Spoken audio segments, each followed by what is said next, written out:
गीता जी के अध्याय नंबर 11 के श्लोक नंबर 32 में ये स्वयं गीता ज्ञानदाता पर यानी यो काल ब्रह्म स्वयं कह रहा है कि मैं काल हूं और सबको खाने के लिए अब प्रवृत्त हुआ हूं। तो ये काल हमें यहां रोके हुए है। इस काल के जाल से हमने निकलना है, तब हम पूर्ण सुखी होंगे। अपने भगवान के घर चले जाएंगे, अपने पिता के पास जाएंगे। वहां जाने के बाद हम ना कभी मरेंगे, ना कोई कष्ट होगा, ना कोई टेंशन रहेगी, ना कोई हारी बीमारी रहेगी, और वहां कोई राग द्वेष नहीं है, आपस में झगड़ा नहीं है।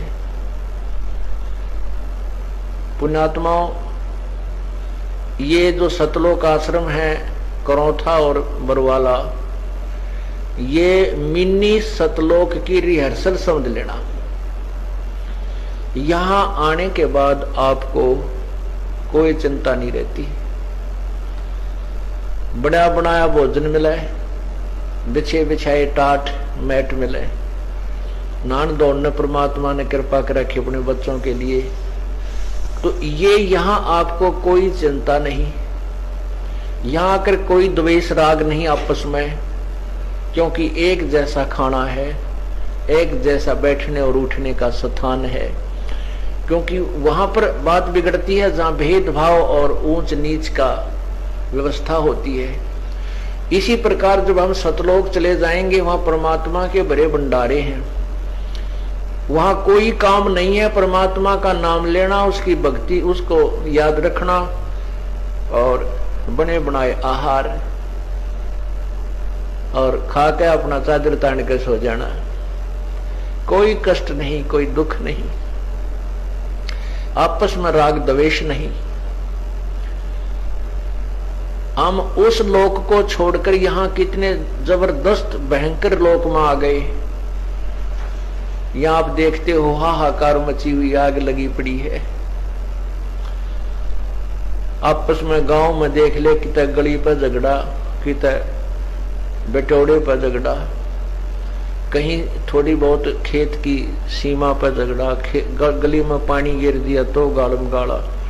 और आपस में घर के घर में देख ले, 24 घंटे हमें जला पीस रखा है, हमें जो है आपस में इतना परेशान कर रखा है अकाल भगवान ने कि हम यहां चैन से भी नहीं रह सकते। फिर 84 लाख योनियां, और फिर अपने को किसी का बालक बीमार, किसी का कोई माँ बाप बीमार, छोटे छोटे बच्चों को छोड़कर माता पिता की मृत्यु, माता पिता के सामने छोटे छोटे बच्चों की मृत्यु, जिनको प्यार से पालते हैं। ऐसे गंदे लोक में आकर हम यहाँ खुशी मना रहे हैं। परमात्मा कहते हैं, झूठे सुख को सुख कहें, ये मान रहे मनमोद, ये सकल चबीना काल का, कुछ मुख में कुछ गोद। ये सभी काल आहार है। हम इस झूठे सुख को सुख मान करके इसमें आनंदित रहते हैं। आनंद नाम की चीज कति नहीं यहां पर।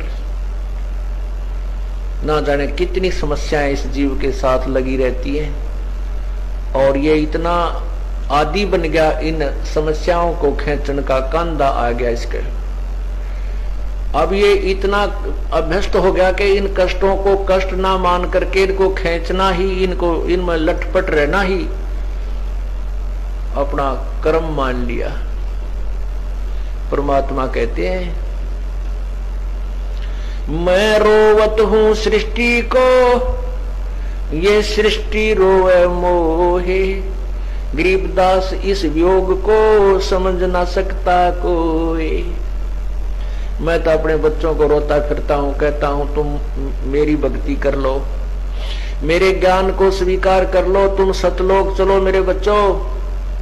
और ये ढूंढते फिरते हैं वो सुखदाई भगवान हमें सुख दे, हमारे कष्ट निवारण करे, उस परमात्मा को हम ढूंढते फिरते हैं। वो भगवान खुद कहता है कि मैं रोवत हूं सृष्टि को,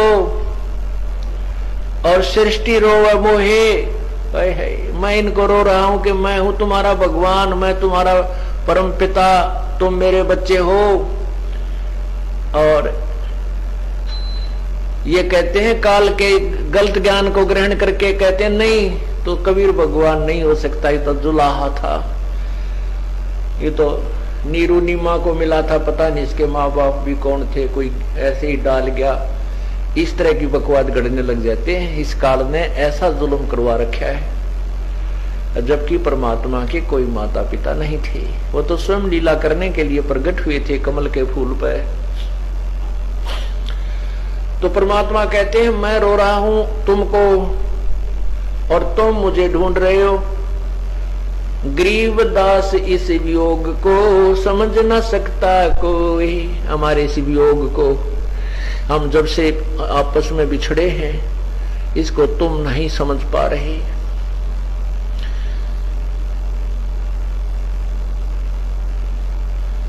और यहां पर कितना कष्ट बता रहे हैं परमात्मा। बेटा जाया खुशी हुई भाई खूब बजाए थाड़, ये तो आवन जावन लगा हुआ है ज्यों कीड़ी का नाल। आपने कीड़ी चींटी का नाल, चींटी नाल देखा होगा कभी, इधर कोई हजारों लाखों की संख्या में चींटी इधर भाग रही है, लाखों की संख्या में इधर भाग रही है। ऐसे ही लाखों की संख्या में ये प्राणी मृत्यु को प्राप्त होकर ऊपर को जा रहे हैं, लाखों की संख्या में वापस मां के गर्भ में आ रहे हैं। कहते हैं बेटा जाया खुशी हुई भाई खूब बजाए थाल, ये तो आवन जावन लगा हुआ है ज्यों कीड़ी का नाल। कहते क्या की खुशी मना रहे हो, या तो आना जाना, छोटे छोटे बच्चे मर जाते हैं, और बच्चे ना तो बूढ़े होकर मर जाते हैं तो भी तो जाना ही है। ये तो आवन जावन लगा हुआ है ज्यों कीड़ी का नाल। इस ज्ञान को समझाने के लिए परमात्मा स्वयं आते हैं, और इस काल भगवान ने ऐसा जुल्म कर रखा है कि शास्त्र के ज्ञान को कति मिटा रखा है, और दंत कथा के ऊपर पूरे समाज को आधारित कर रखा है, मनुष्य समाज को। अब ये भोली आत्मा जब दुखी होती है परमात्मा की तरफ चलती है, परमात्मा तक नहीं पहुंचने देते ये नकली ठग, नकली दुकान खोले हुए लाखों करोड़ों की संख्या में, ये तत्वदर्शी संत तक नहीं जाने देते, इनको पहले ही गुमराह करके और नरक की टिकट बना देते हैं, नरक का पासपोर्ट बढ़ा देते हैं इनका।